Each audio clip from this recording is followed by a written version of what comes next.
Now on view at the Portland Art Museum, Paul McCartney Photographs, 1963 through 64, Eyes of the Storm, is an unprecedented exhibition that reveals extraordinary photographs taken by the beloved musical icon. Featuring recently rediscovered photos from Paul McCartney's personal archive, more than 250 pictures invite visitors to intimately experience the Beatles' meteoric rise from British sensation to international stardom. Curated by MPL and the National Portrait Gallery in London. Tickets and information at portlandartmuseum.org.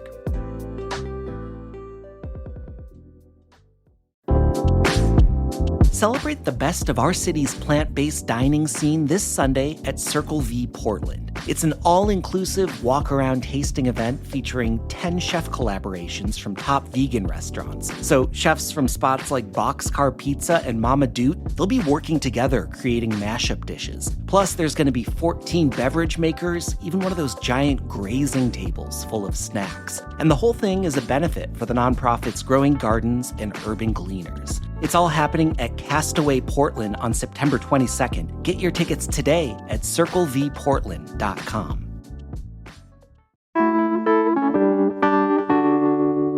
Today on CityCast Portland, we're talking about a string of seemingly organized restaurant break-ins and what the city is finally doing about it. Plus, we dive into our listener mailbag to hear your thoughts on max fare evasion, neighborhood recommendations, and so much more. Joining me on this midweek roundup is our very own producer, Giulia Fiaoni. It's Wednesday, September 18th. I'm Claudia Meza, and this is what Portland's talking about.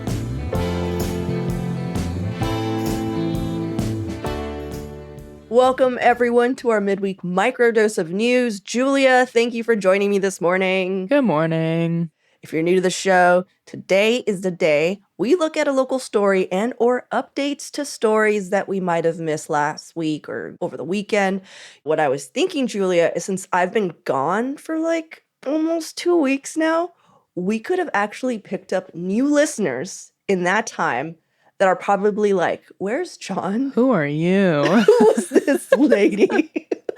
Yeah. So John is taking a very well-deserved break from covering for me while I went on vacation and then recovered from COVID that I got on vacation. Boo. Yeah, I know. Giulia, on the other hand, will never get a break. And I've actually requested that she work harder. This is good.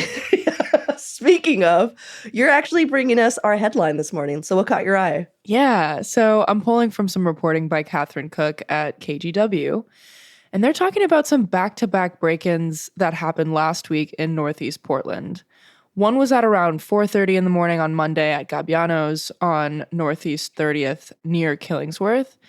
And there were 4 people all wearing masks who were in and out in about 10 minutes, taking cash and high-end tequila with them. And they were also carrying guns. Oh, that's really scary. Kind of scary. They caught this all on camera, and the owner mentioned that it was the 4th break-in in the past 2 years. So something that seems to be happening fairly regularly for them.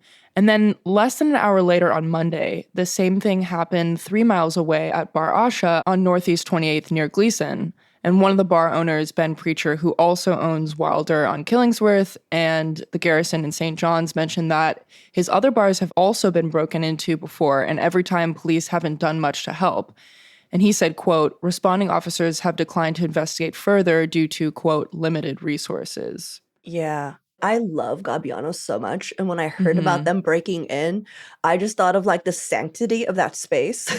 You know what I mean? Like you go in, you get your Negroni, you have your little fried mozzarella things. And just, I don't know. It's so sad that someone just like broke in. I don't know much about Bar Asha, but Ben is a friend of the podcast. Yeah. He is like a solid guy. Like the thought that he keeps getting hit is just... Yeah. So I know KGW just mentioned these 2 places, but these types of break-ins happened throughout all of North Portland last week. Not sure if it was the same for individuals or not, but I actually did a little Instagram digging and very quickly found 2 other bars that were broken into like 4 days ago, which is around the same time. And they claimed that more places were hit in their vicinity. So what I saw was the Park Tap House in St. John's got hit, and Haymaker on Killingsworth near PCC also got broken into. And just reading through their comments, it's just really sad. Haymaker claims that they've already been broken into 17 to 18 times. Oh my gosh. Just like in their existence, which is like, and to add insult to injury, this is messed up. The Park Tap House was literally robbed the very next day after they got broken into. Someone just walked in at 5 p.m., broad daylight. Yeah, and demanded their till, but they literally were like, we don't have any money left. It was all taken yesterday. It was so messed up. And like, this is a new business owner. He just took over that particular location. And his post was so sad because he was apologizing to us, the customers, like, hey guys, we can't take cash today. Just this is why. Yeah. So some of them, like the Haymaker, say they have addresses of where their stuff is. Really? And I'm guessing because the Haymaker's gotten broken into so many times, they started like popping air tags. That's my assumption, because how else would they know? And they have video evidence, makes of cars, like literal names of suspects. And in their post, they're claiming again that the police have still done nothing. Oh, gosh. So, you know what's interesting, though, and I have to mention this, is that with these string of break-ins on Monday, it just came out recently that the police are actually interested in investigating this time. Oh, are they? Because there was a third break-in at Dick's Primal Burger in Southeast, and they're almost confident that it's linked to the other two. And it's because all of them happened within just a few hours of each other, and they were all so similar in nature that they think that they have a case and will be able to investigate the suspects. But the thing is, whether they're related or not, in my opinion, there shouldn't have to be 3 restaurant break-ins in one night for there to warrant an investigation. There should always be an investigation. I mean, if anything, literally just for the spirit of that business owner. Like, seriously, like, what are you telling people who set up shop here? Like, what I don't understand about what it appears to be, like our city just not giving a shit about our local food scene, is that it's our local food scene that time and time again puts Portland on the map. Yeah. And whenever our scene gets accolades, the governor is like, quick to take pics with the chefs. Our city council and the mayor love to shout it out. Like every year, we all know this. Our city chefs, bars, restaurants, they bring in James Beers Awards. We're up there with all the major cities in terms of making top lists, racking up awards. Even, I think, more so than Seattle. Like, we eclipse their food scene, and we're a much smaller city. And if you go to Kotek's Instagram, like right now, you'll see a post from 4 days ago. This is when all the break-ins were happening, where she's bragging that Portland has the most restaurants in Bon Appetit's top 20 list, which, by the way, she's wrong. We're tied with Philly. But I find that pic really telling, because there she is with like her wife, all smiles, with like Gregory Gourdet of Cannes singing our city's food scene's praises. And it's not like it just happened last week. This has been happening for years. Well, yeah. And it's funny to me that an investigation makes a headline these days, because people feel like nothing's happening. And sometimes, even if things are happening, for people to have that sense that there isn't anything happening is almost more dangerous, because that emboldens the people who are going and committing these crimes to continue doing them, because that's the assumed outcome, right? That nothing will come of it. And you're right in pointing out the city, specifically Heather Wahlberg, the owner of Gabbiano's, mentioned what you just said, Claudia, how strong of a community Portland's food and drink industry is. But the quote ended with, "It feels like the city and the police are not hearing us and knowing it," which is just devastating. And to add more to those accolades, this year alone, to talk about our pizza scene, I know our pizza scene's always in the headlines, but Hoppa Pizza in Beaverton made a New York Times list of the country's best pizza.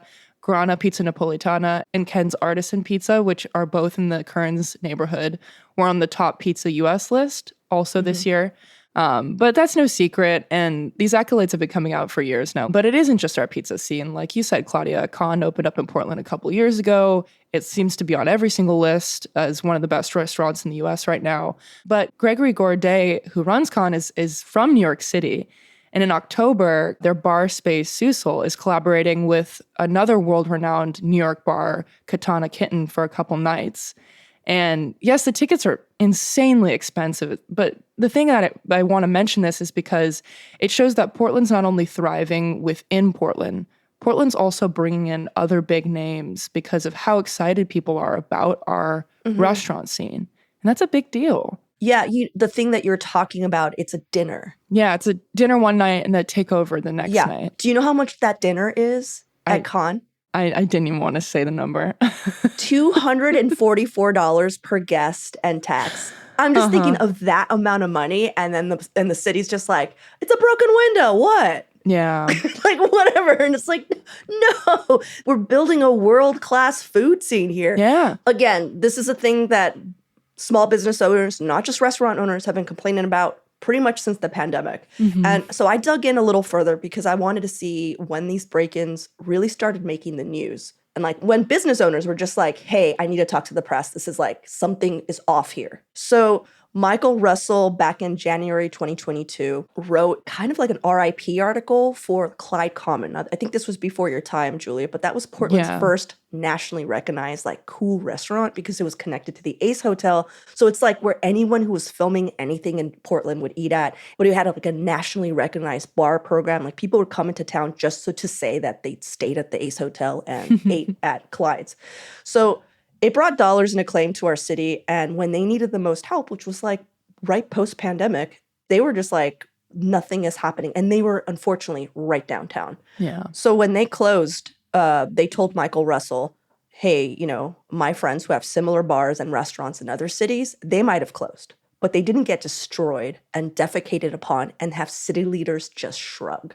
Oof. And I think it's the apathy that people are really feeling, because I can't even imagine putting all of that time, all of that money, you know, all of your like heart and soul into this project, and like you feel so alone, you know? Yeah. And even if they break your window and they don't take anything, that's hundreds of dollars that you just don't have. Oh, yeah. I just feel like if the city doesn't start putting more concentrated effort in making sure that like small businesses like our retail shops, our coffee shops, our bike stores, all the things that basically, it's like that's what Portland is. Yeah, like, it's the heart and soul. Yeah. People talk about city infrastructure, like education, transportation, housing, incredibly important. But what we forget is that without these small neighborhood businesses, we can't have like a functional community. Like they're the lifeblood of our neighborhoods, like you're saying. Like it's also a huge reason why a community is livable and walkable. So why have all the stuff? Oh, rent's cheap. I can get to here, there. Where am I going? Where am I going to go? Well, I think so too. I walked by Bar Asha last night and they had their glass door all boarded up. And it has an effect on the community in the sense where they feel that sense of dread and that sorrow and that lack of safety just being around that. And it's not necessarily entirely on the business to quickly clean up that mess because they don't have the resources to keep up with what's happening right now. And it's just, it really does impact the city as a whole. It's not just about the industry itself. It's everyone. Agreed. Well, I'm glad that the police are, I guess, making an organized effort. And I hope that goes somewhere. And I hope that it's not just these 3 businesses that they visit. Yeah. Well, let's take a quick break here. And when we come back, we're diving into our mailbag.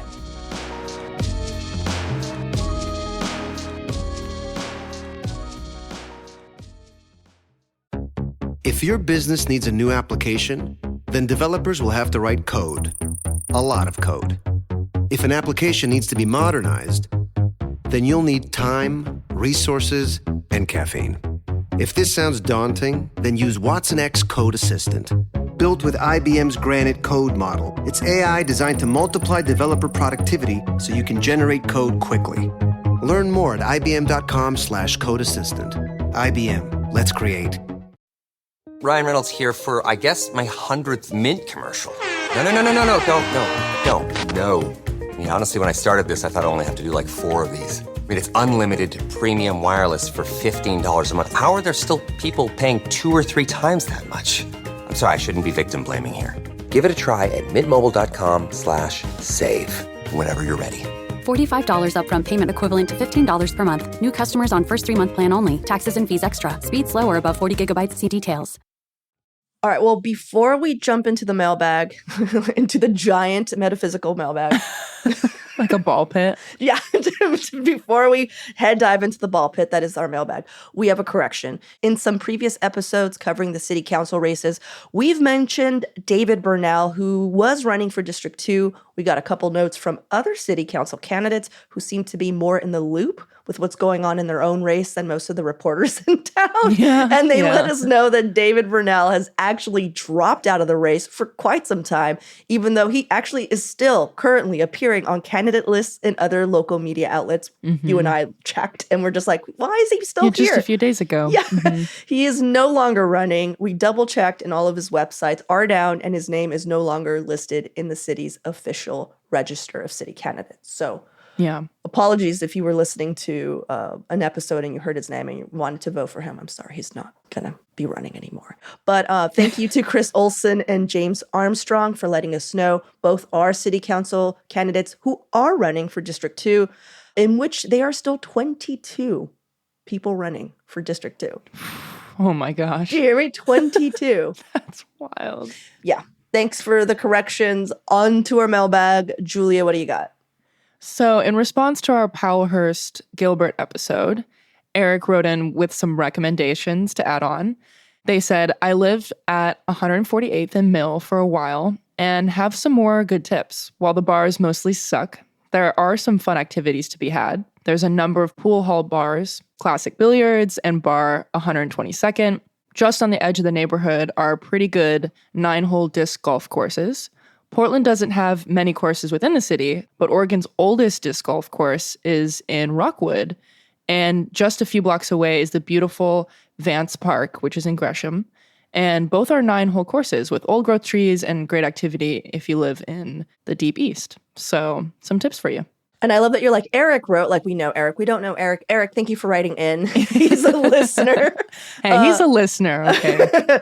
I do want to say, if you're like, why is Eric writing in about Powellhurst Gilbert? You know, we did this really awesome neighborhood episode. That's a thing we started to do where we ask people who from a specific neighborhood to come in and tell us all about their neighborhood. And we did one specifically about this deep southeast, almost Gresham neighborhood, because it's such an interesting place. So yeah, check out that episode. I don't know, it was like last month or something. We also have a voicemail from Lee, another listener in the Southeast Richmond neighborhood. I love when people tell me where they're from. They're commenting on our mentions last week of Commissioner Gonzalez being ticketed for not paying their max fare. Here it is. Hey, this is Lee, and I live in Southeast in the Richmond neighborhood.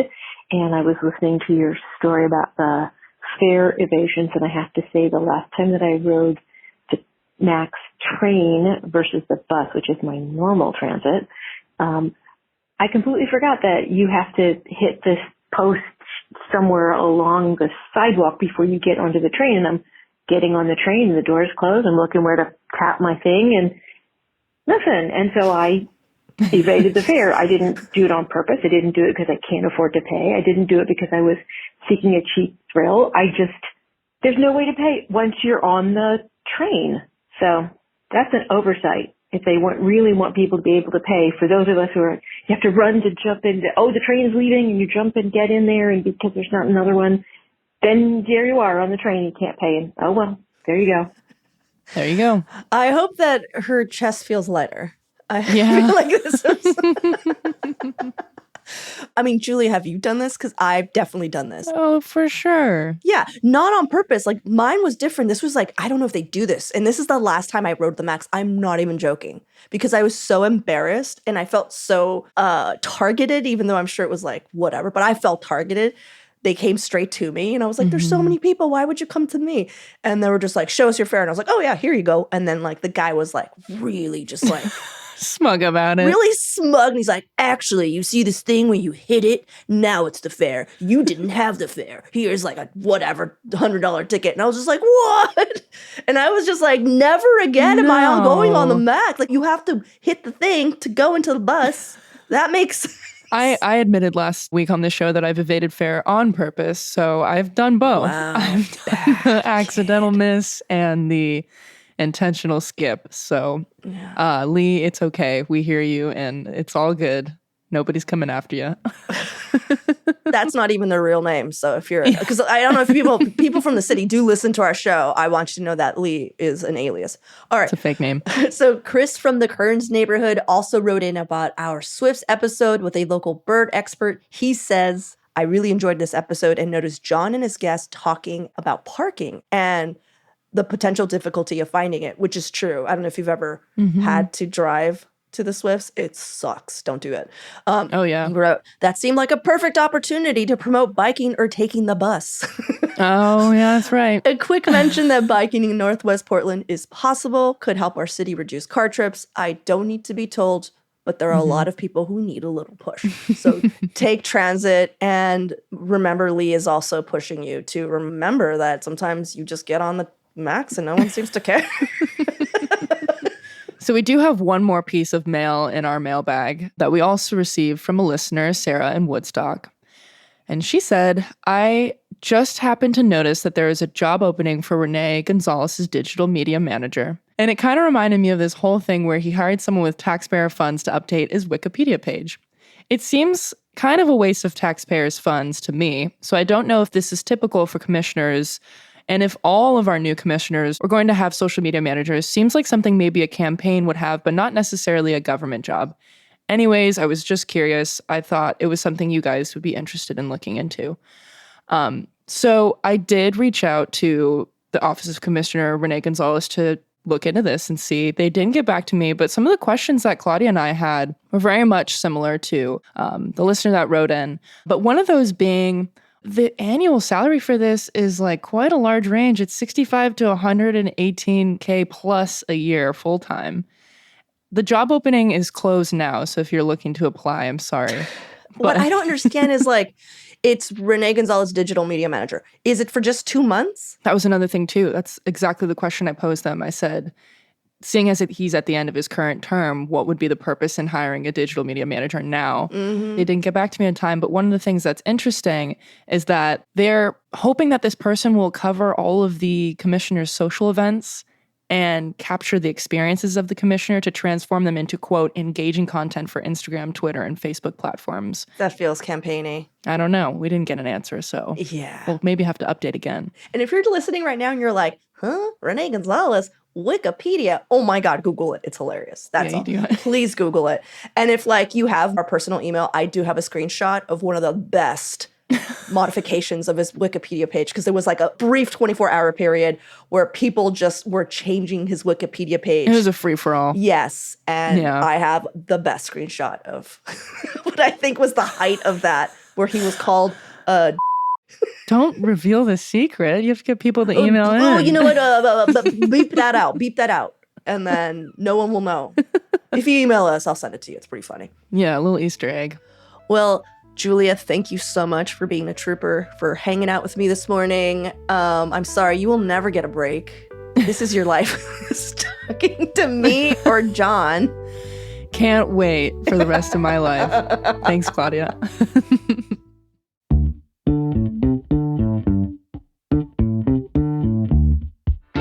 That's all for today here on CityCast Portland. Thanks so much for listening. If you enjoyed the show, please share it with a friend, rate or leave us a review. It really does help us out. We'll be back tomorrow morning with more from around the city. Until then, see you at Slim.